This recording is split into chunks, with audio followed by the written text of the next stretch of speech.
Picture this. You are rotting alive inside a wooden box floating on a river of sludge. You are a marine of the greatest empire the world has ever seen, but right now you are starving to death. The humidity of the jungle is cooking you inside your own leather armor. You have not seen an enemy in weeks, yet every night the dense green wall of the tropical forest spits out poisoned arrows and fire. Your emperor conquered China.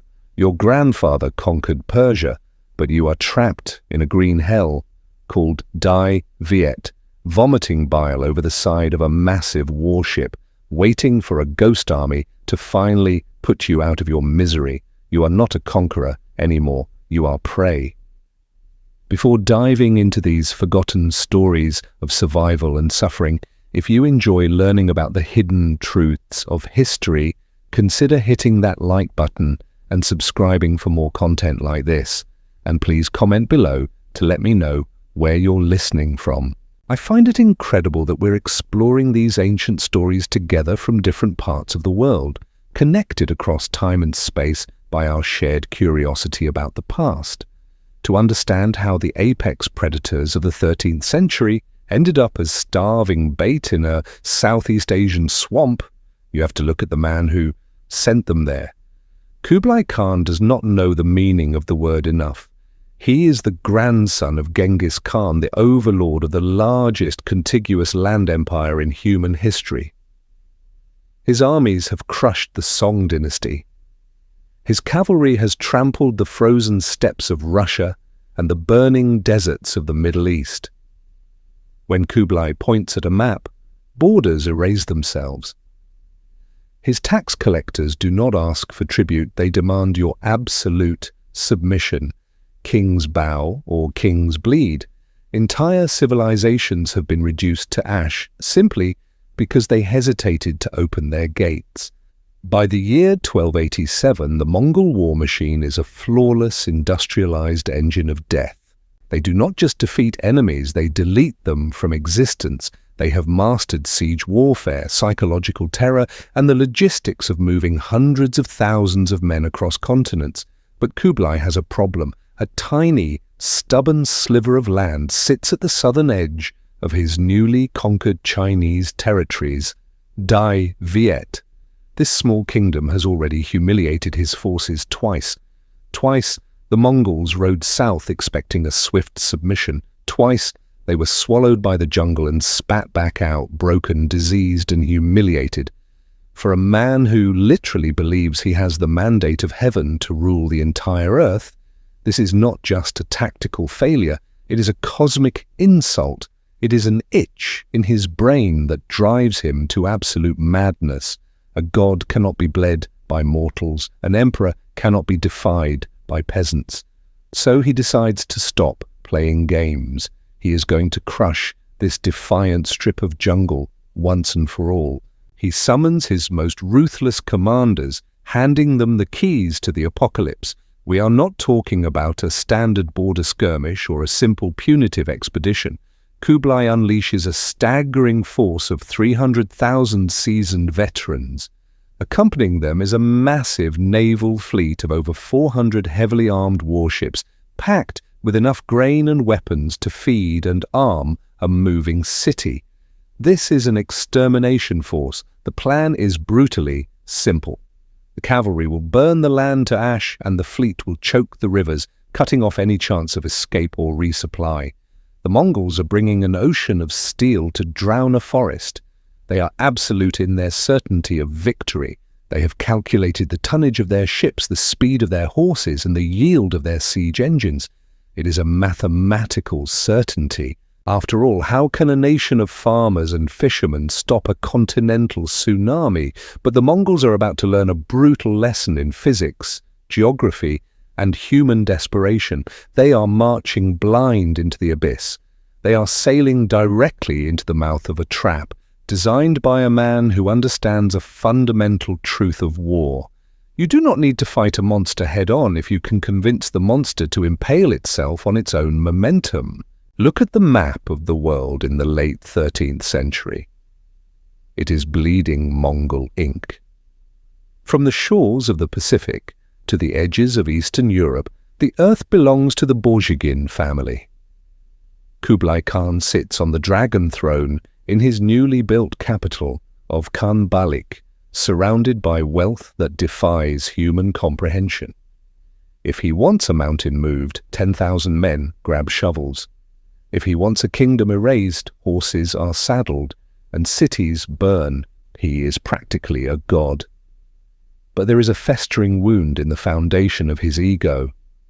It is a tiny, humid strip of jungle to the south called Dai Viet. Twice before, he sent invincible armies into that green abyss. Twice, they vanished into the canopy and returned as hollowed-out ghosts, plagued by tropical diseases and hunted by men who fought like shadows. The Mongols are the absolute lords of the open steppe. They thrive on speed, geometry, and the crushing weight of their heavy cavalry. But in the swamps of the Red River Delta, their terrifying horses sink to their bellies in the sucking mud. Their legendary composite bows delaminate in the suffocating humidity. They cannot fight a pitched battle because the enemy simply melts into the foliage, leaving behind poisoned water sources and empty, silent villages. In 1258, they were repelled. In 1285, they were utterly humiliated. Toan, Kublai's own son and the commander of the forces, had to escape the jungle by hiding inside a hollowed-out bronze pipe just to avoid being captured or slaughtered by local militias. The image of a Mongol prince fleeing in a sealed metal tube is a cosmic joke whispered in the courts of conquered kings. Kublai cannot let this stand. The Mongol Empire is built on the absolute psychology of inevitability. You do not resist the horde because resistance equals erasure. The moment the world realizes the Mongols can bleed, the empire will tear itself apart from the inside. Dai Viet is no longer a strategic objective. It is a cancer that must be violently excised. So Kublai tears up the diplomatic scrolls and unleashes the full, terrifying industrial capacity of his war machine. He does not just raise an army, he summons a plague of locusts clad in iron. Over 300,000 men are mobilized. It is an avalanche of muscle, steel, and malice. But Kublai knows that cavalry alone cannot conquer a river delta. He needs a fist that can smash through the complex waterways. He commissions a massive armada, hundreds of heavy warships and sprawling supply vessels, commanded by the ruthless naval general Omar. Omar is a butcher, a man who views human life as cheap currency to be spent on victory. He is given specific orders to choke the life out of Dai Viet from the coast, while the land forces crush it from the north. They are bringing thousands of tons of grain, realizing that in the previous campaigns, starvation killed more Mongols than Vietnamese steel ever did. They have analyzed their past failures. They believe they have solved the mathematical equation of the jungle. They are marching south with a terrifying, cold-blooded certainty. The ground physically shakes under the hooves of their war horses. The rivers darken with the sprawling shadow of their sails. They intend to burn the ancient forests to the roots, boil the rivers dry, and pave the capital with the skulls of anyone who dares to hold a spear against them. This is not a war of conquest anymore. It is a war of absolute extermination. The Mongol swarm crosses the border, expecting the usual desperate resistance. They expect the Vietnamese to throw themselves at the Mongol shields, to fight bravely and die predictably in the mud. But they are marching into a suffocating void. They do not know that the architect waiting for them in the south has already decided to feed them to the earth itself. The trap is primed, and the empire of the horse is about to drown. You kick down the intricately carved wooden doors of the royal palace in Thang Long, the capital of Dai Viet. You have marched for weeks through the suffocating green hell of the jungle, dreaming of this exact moment. You expect to find terrified nobles, overflowing treasuries, and most importantly, granaries bursting with rice. Your stomach is a hollow, burning pit. You step into the grand courtyard, your sword drawn, ready to slaughter anyone who resists. But the only sound that greets you is the wind whistling through empty corridors. There is no gold, there are no nobles, there is not a single grain of rice, not a stray dog, not a drop of clean water in the wells. The city is dead. You have not conquered a capital. You have just marched into a tomb. This is the terrifying genius of the Vietnamese defense. They understand a fundamental law of warfare that the Mongols have willfully ignored in their arrogance. An army of 300,000 men is a biological time bomb. It requires millions of calories a day just to exist. The Mongol war machine relies almost entirely on the concept of foraging. They do not bring a massive logistical train overland. They move fast, strike hard, and eat the food of the people they conquer. It is a system that works flawlessly on the open steppes and in the wealthy, sedentary cities of China and Persia. But it is a catastrophic vulnerability in a dense, hostile jungle. The supreme commander of the Dai Viet forces, Tran Hung Dao, knows he cannot beat the Mongol cavalry in an open field. So he decides to fight them with physics and biology. He orders a scorched earth policy so absolute, so ruthlessly efficient, that it defies belief. He commands his own people to burn their villages, slaughter their livestock, and carry every ounce of food into the deepest, most inaccessible parts of the mountains. To defeat the monster, the Vietnamese people have to destroy their own country. They leave behind nothing but ash, poisoned wells, and the suffocating heat of the tropics. As a Mongol soldier, the psychological toll of this empty victory begins to rot your mind. You are part of the most lethal military force on the planet. You have the finest armor, the sharpest weapons, and a lifetime of training, but you cannot stab hunger. You cannot shoot an arrow at dysentery. Day by day, the magnificent Mongolian war horses, the very engine of the empire, begin to collapse from malnutrition. They drop dead in the muddy streets of the empty capital. And when they die, you eat them. You eat the rotting meat, and then you boil your leather straps, trying to extract any miserable ounce of sustenance from your own equipment. The jungle around the city is not empty. It is watching.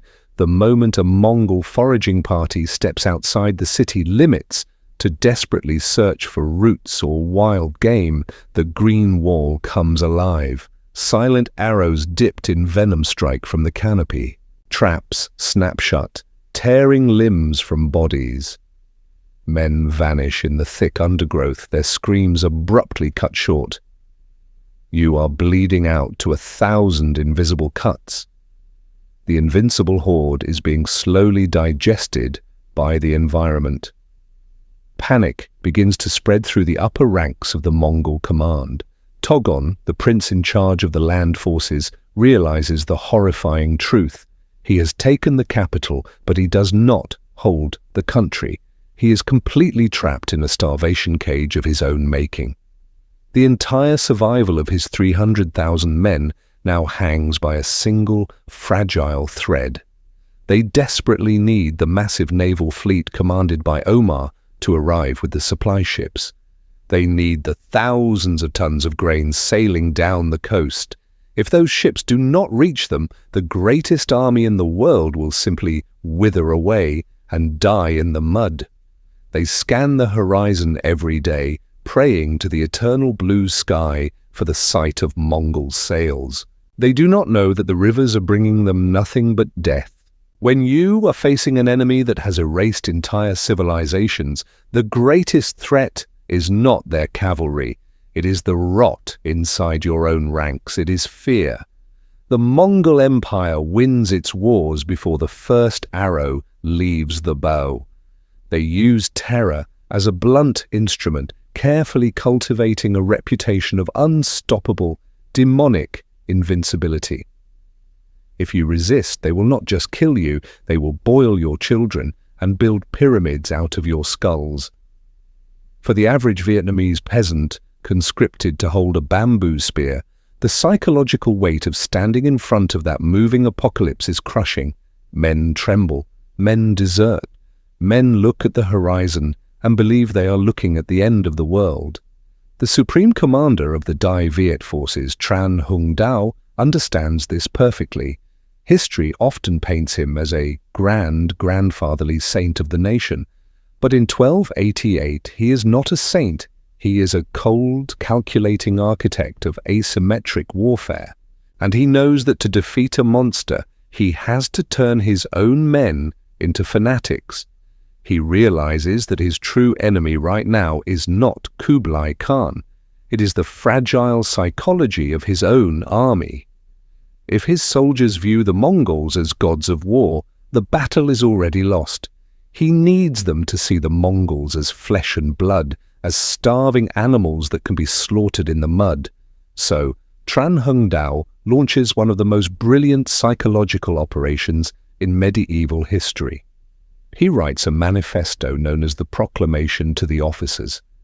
It is not a gentle plea for patriotism or a philosophical essay on duty. It is a vicious, emotionally manipulative masterpiece designed to turn paralyzing terror into pure, unadulterated hatred. He shames his generals. He mocks them for sitting comfortably while the Mongol emissaries strut through their lands like arrogant dogs. He tells them exactly what will happen if they lose. He does not sugarcoat it. He vividly describes their ancestral graves being desecrated, their families dragged away in chains, and their legacy wiped from the face of the earth. And then he gives them his own blood.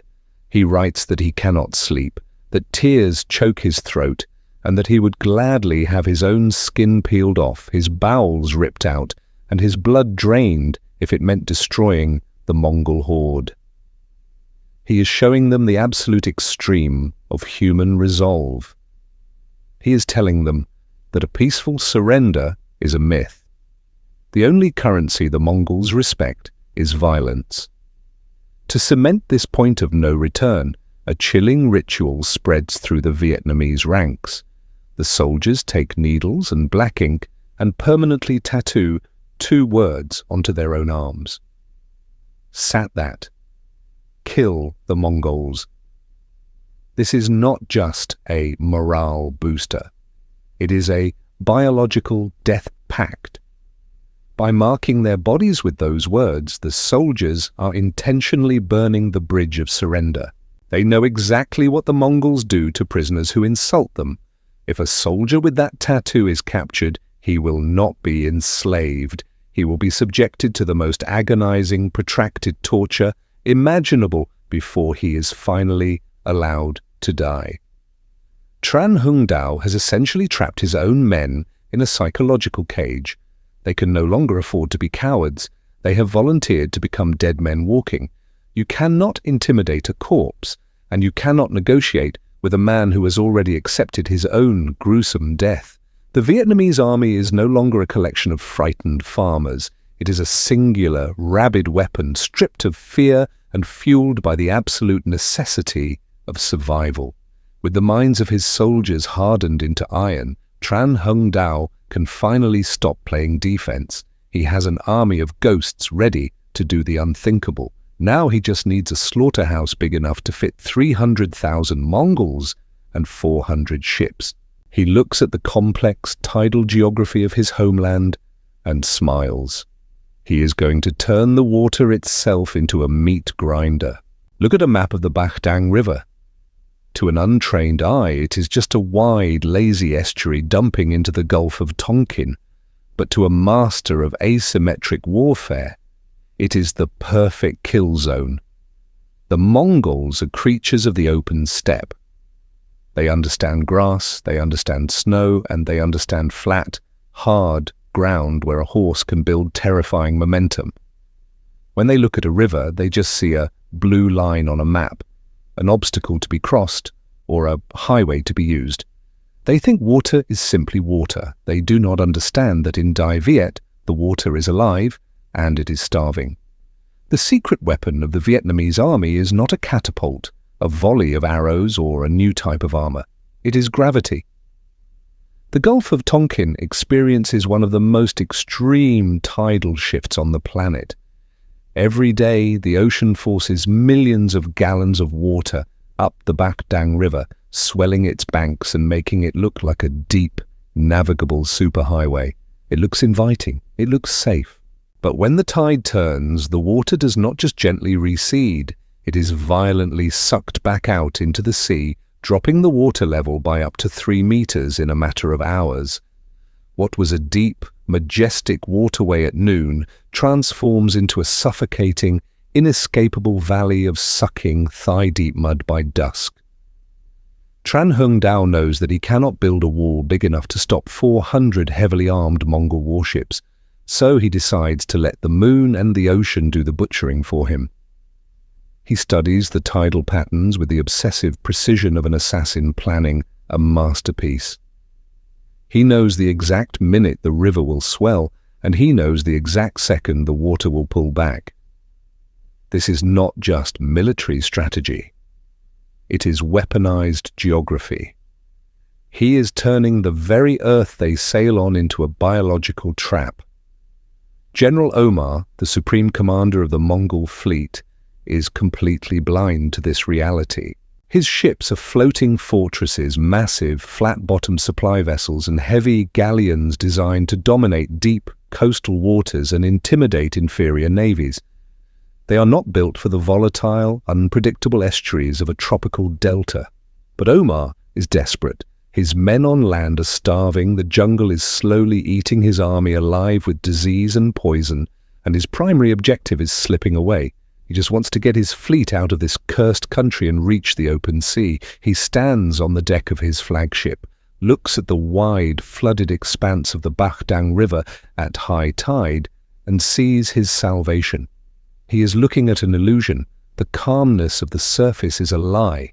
Beneath that muddy brown water, the riverbed is a treacherous maze of shifting sandbars, hidden limestone teeth, and mud so thick and heavy it can swallow a man alive in seconds.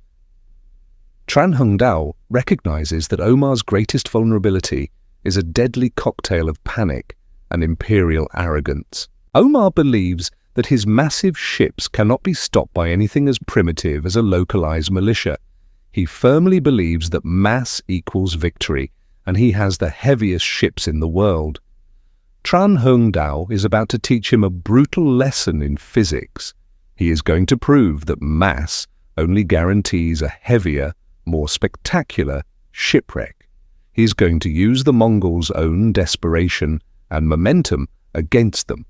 He just needs to lure that massive, lumbering armada into the throat of the river at the exact moment the tide is highest. He needs Omar to feel confident, to feel like he is finally chasing down a retreating, cowardly enemy. He needs the Mongols to sail blindly past the point of no return.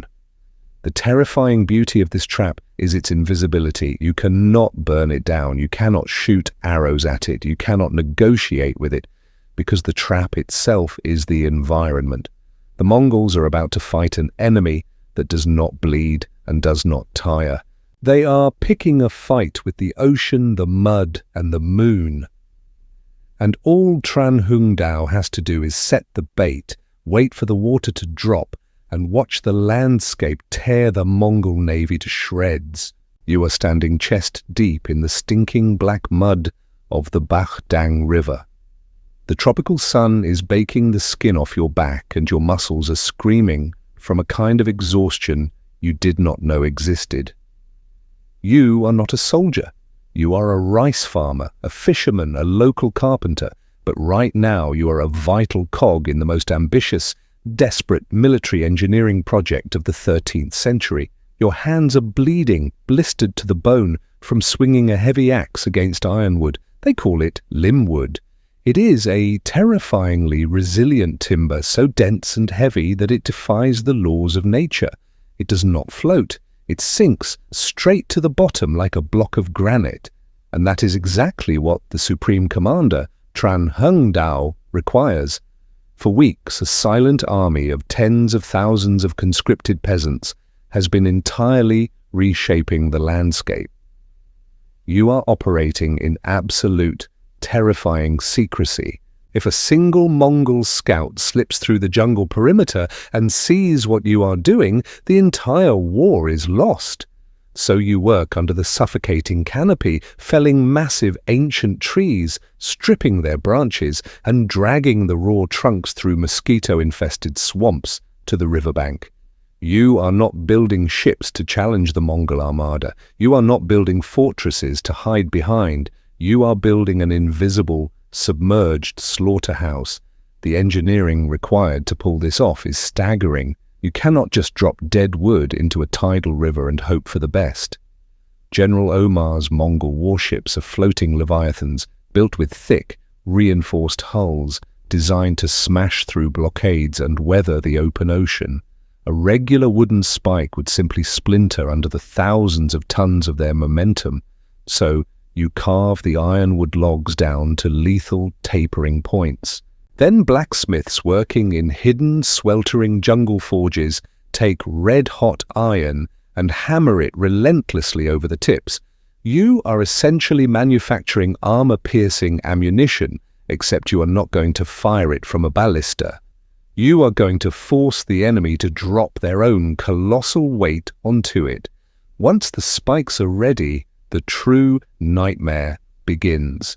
You have to plant them in the riverbed, working in the dead of night or during the brief, frantic window of extreme low tide. You wade into the treacherous, sucking currents. You use heavy wooden mallets to drive the bases of these massive, iron-tipped pillars deep into the bedrock and thick clay of the estuary bottom.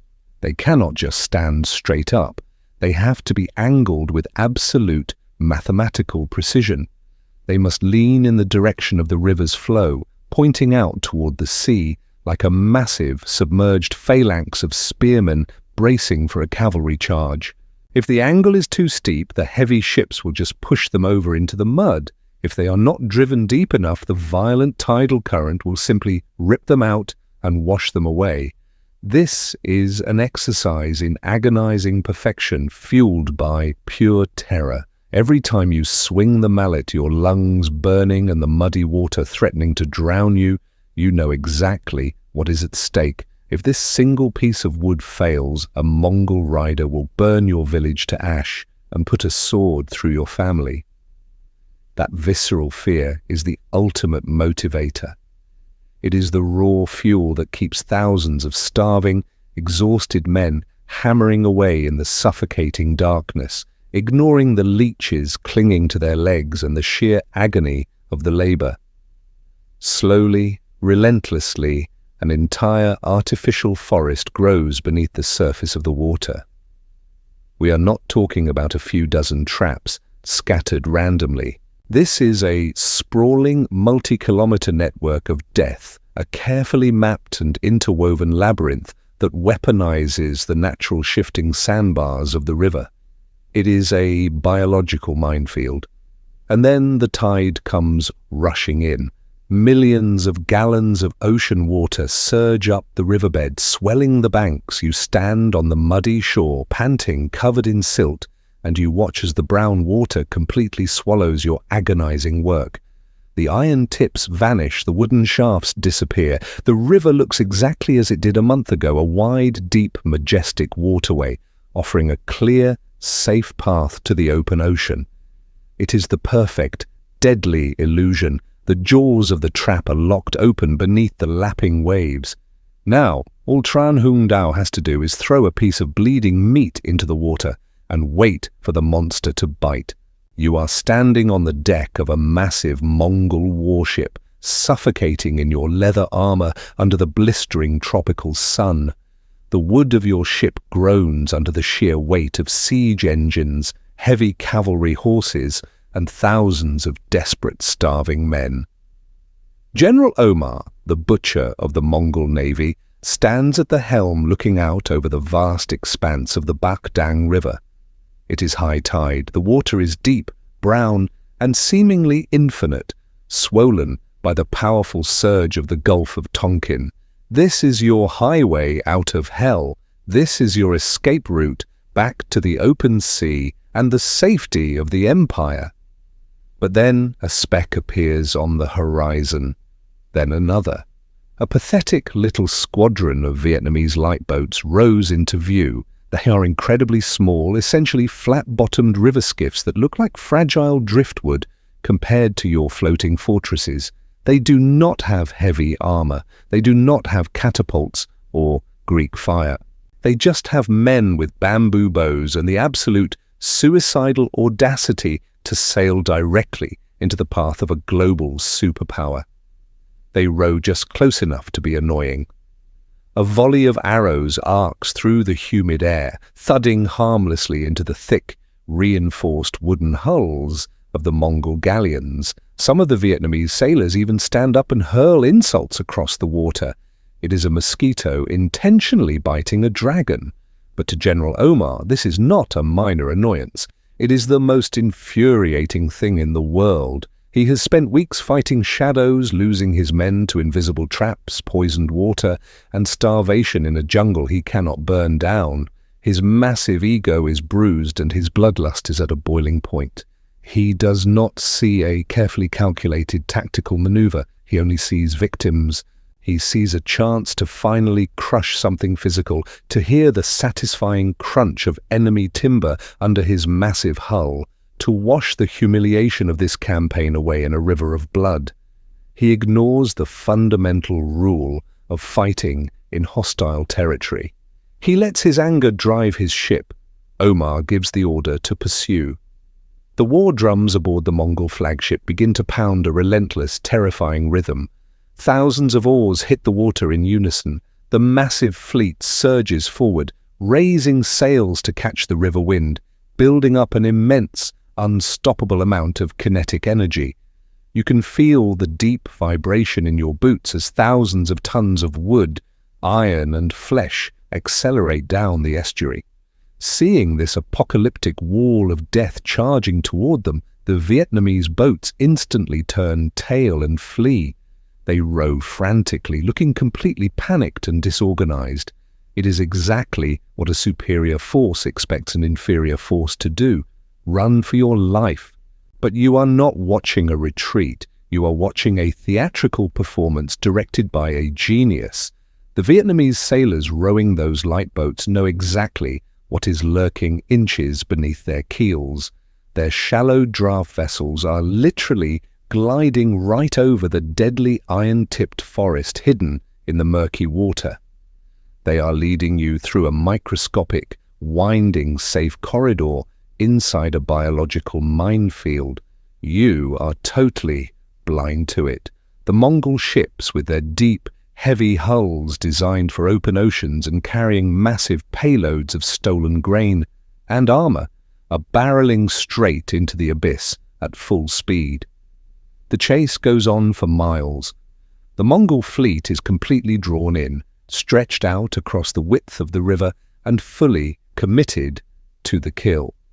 You have sailed past the point of no return. The mouth of the river is far behind you and the muddy banks are slowly closing in. Then something deeply unsettling happens. The Vietnamese boats stop rowing. They do not beach their craft in panic. They do not abandon ship and swim for the jungle. They simply stop, turn their fragile vessels around to face your massive armada, raise their weapons and wait. The Mongol war drums stutter. The officers on your deck exchange confused, nervous glances. Why would a bleeding mouse stop running from a starving lion? You look down at the muddy water, swirling against the hull. The current has stopped pushing inward. The tide has peaked. The ocean is exhaling. The floor is about to drop out from under the greatest empire in the world. You are standing on the reinforced deck of a Mongol heavy junk. This vessel is an engineering marvel of the 13th century, a flat-bottomed leviathan designed to carry massive tonnage. It is packed full of stolen grain, hundreds of war horses and heavily armored shock troops. Its hull is thick, built to withstand the battering waves of the open ocean and the flaming arrows of inferior navies. You feel invincible floating inside this wooden castle, but you're about to learn a terrifying, fatal lesson about gravity, surface area, and hubris. The Bach Dang River does not drain slowly. When the tide turns in the Gulf of Tonkin, the water is violently sucked out to sea. The sudden drop in water level is so drastic that you can physically feel the heavy deck drop beneath your boots. The majestic, wide river you were just sailing on transforms into a steep, muddy canyon in a matter of minutes. At first, there is just mass confusion. The oarsmen struggle as their wooden blades hit thick, black sludge instead of water. The massive ships begin to lose their terrifying momentum, grinding to a sluggish, awkward halt. General Omar screams frantic orders to turn the fleet around, to row back toward the deeper coastal channel, but you cannot steer a fortress when there is no water left to float it. The ocean is literally abandoning you, leaving your massive fleet suspended over a hidden abyss. Then comes the sound. It is not an explosion, but a deep, agonizing groan of stressed timber that vibrates up through the soles of your feet. You are dropping. Thousands of tons of displacement, the combined weight of heavy oak, iron siege engines, panicking horses, and desperate men are coming straight down. And waiting right beneath your flat, vulnerable hull is the invisible forest of iron-tipped limb wood.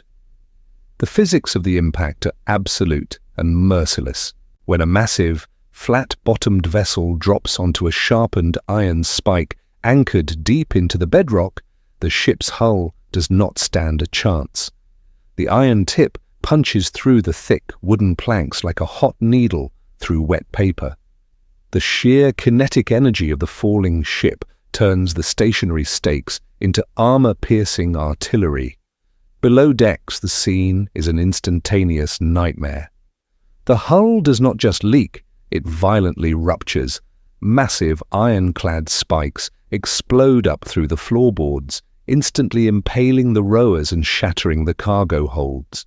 Torrents of foul, black river mud and churning water geyser into the lower levels, drowning men in the dark before they even realize what has hit them. The structural integrity of your floating castle vanishes in a single heartbeat. Above deck, the world tilts into chaos. As the ships are impaled unevenly on multiple stakes, they list at violent, terrifying angles. Siege engines snap their massive tethering ropes, sliding blindly across the slanted decks and crushing dozens of soldiers into a bloody paste against the railings. The terrified war horses, the absolute pride of the Mongol cavalry, lose their footing, snapping their own legs in the panic or tumbling over the side into the sucking mud below. You look around in absolute horror as the invincible Mongol armada is physically torn to pieces by the landscape itself. Hundreds of warships are trapped, suspended awkwardly on giant wooden skewers like a grotesque dying insect collection. General Omar, the butcher who just hours ago believed he was chasing cowardly prey, now clings to the railing of his listing flagship, staring at the destruction of his empire's military might. The greatest naval force in the world has not been outmaneuvered by a superior admiral.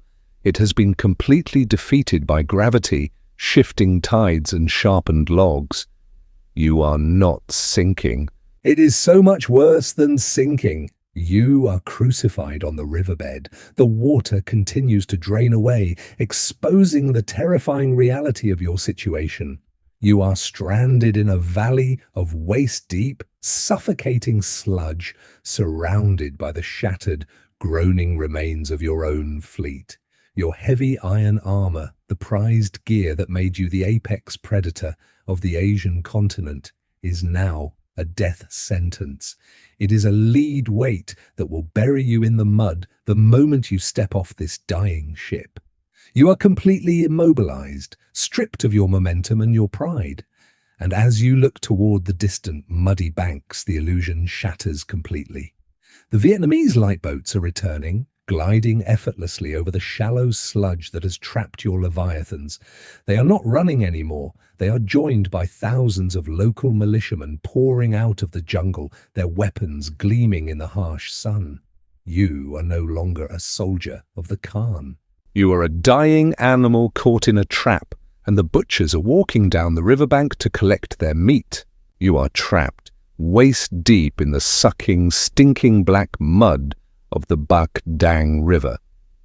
The air around you is thick with the suffocating stench of burning wood, roasting horseflesh, and the panicked screams of dying men. The shattered husks of the mighty Mongol fleet are completely immobilized, skewered on the hidden ironwood spikes beneath the surface. And now the executioners have arrived. The small, flat-bottomed Vietnamese skiffs that lured you into this nightmare are returning. But they are not running anymore. They are swarming the wreckage of your armada like vultures picking apart a massive, dying beast.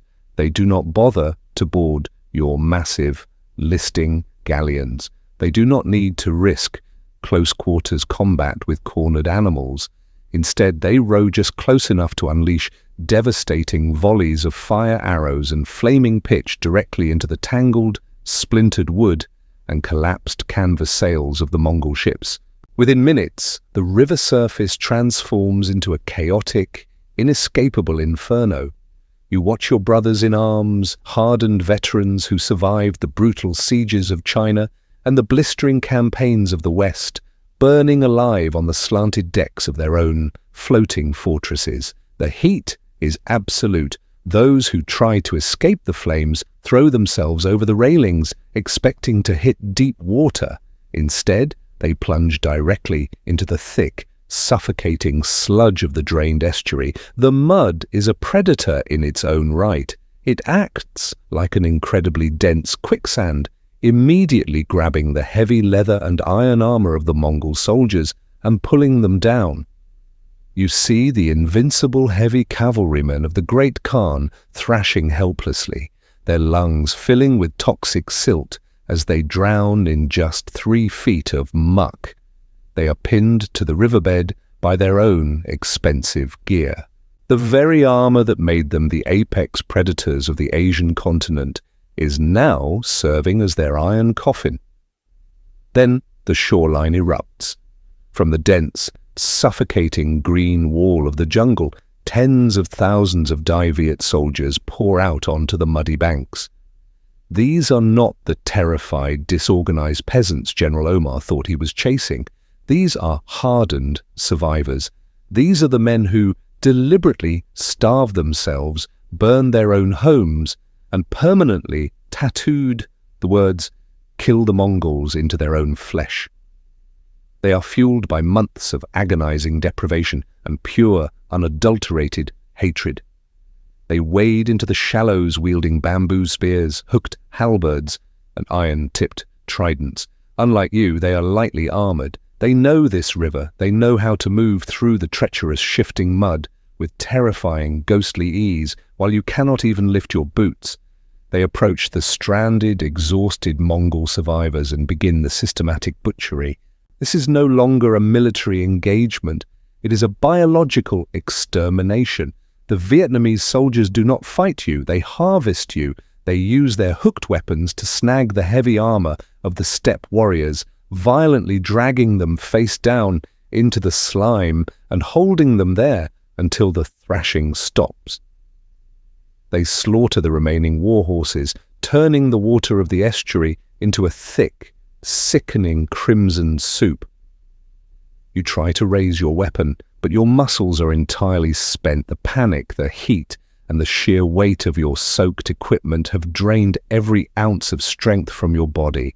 A Vietnamese militiaman wades up to you. He does not yell a battle cry. He does not look intimidated by your size or your imperial insignia. He looks at you with the cold, dead eyes of a butcher sizing up a piece of meat. He just thrusts his spear forward, driving it through the gaps in your armor. As you collapse into the bloody water, a terrifying realization washes over you. The Mongol war machine did not lose a battle today. It was simply swallowed alive by the earth itself. When the tide finally settles, the Bach Dang River is unrecognizable. It is a graveyard of splintered ironwood, torn canvas, and tens of thousands of bloated corpses baking under the suffocating tropical sun. The invincible Mongol armada, the great naval fist of Kublai Khan, simply ceases to exist. General Omar, the butcher who treated human lives like cheap currency, does not get the mercy of a quick death in the mud. He is pulled from the smoking wreckage, stripped of his fine imperial armor, and paraded in chains before the very peasants he intended to slaughter. For a man of his towering arrogance, surviving the battle is a psychological punishment far worse than drowning. He is a living, breathing monument to the empire's total humiliation. Thousands of miles to the north, in the opulent palaces of Khanbalik, Kublai Khan receives the news. He is the lord of the earth, the grandson of Genghis, a man who erased ancient dynasties with a casual wave of his hand. But when the reports arrive from the muddy estuaries of Dai Viet, something fundamental inside the Mongol war machine permanently breaks. It is not just the loss of 300,000 men or 400 heavily armed warships. An empire of that staggering size can always replace men, horses, and timber. What is completely shattered on the stakes of the Bach Dang River is the psychology of inevitability. The spell is broken. The entire world now knows that the Mongol horde can bleed. They know that if you drag the gods of the open steppe into the suffocating green hell of the jungle, they will drown and rot just like mortal men. Kublai Khan will never conquer Dai Viet. Despite his boiling rage, his successors will never attempt a full-scale invasion of that humid strip of land again. The southern expansion of the greatest land empire in human history is permanently halted. A border drawn not with ink, but with the blood of an annihilated fleet and the iron-tipped wooden stakes of Tran Hung Dao. When we look back at the Battle of Bach Dang today, it is not just a story about a brilliant tactical ambush. It is a brutal, enduring lesson in the limits of imperial hubris. The Mongols believed that mathematics and mass could conquer anything. They thought that because they possessed the most horses, the biggest ships, and the heaviest armor, the absolute laws of nature and geography would simply bend to their will. They died discovering how incredibly wrong they were. They were utterly dismantled by a nation of starving farmers and fishermen who understood a terrifying truth about warfare. You do not need to be a giant to kill a giant. You just need to know exactly where the giant is going to step, and you need to be willing to dig a hole deep enough to bury his immense weight. The Dai Viet defense proves that leverage, hostile geography, and the sheer, desperate, fanatical will to survive are the deadliest weapons on Earth. If you found this deep dive into the brutal psychology and environmental warfare of the 13th century fascinating, please help us win our own battle against the algorithm by hitting that like button and subscribing. We are building a library of history's most incredible forgotten moments, and I want you to be a part of it. I have a question for you to answer in the comments below. Do you think the Mongols could have eventually adapted to jungle warfare if they had just kept trying? Or were they geographically doomed the moment they crossed the border? Let me know your thoughts. I read every single one. And if you want to see how another invincible army was destroyed by their own arrogance, click the video on your screen right now. Until next time, keep questioning the official story, and remember that history is always written in the blood of those who underestimated the terrain.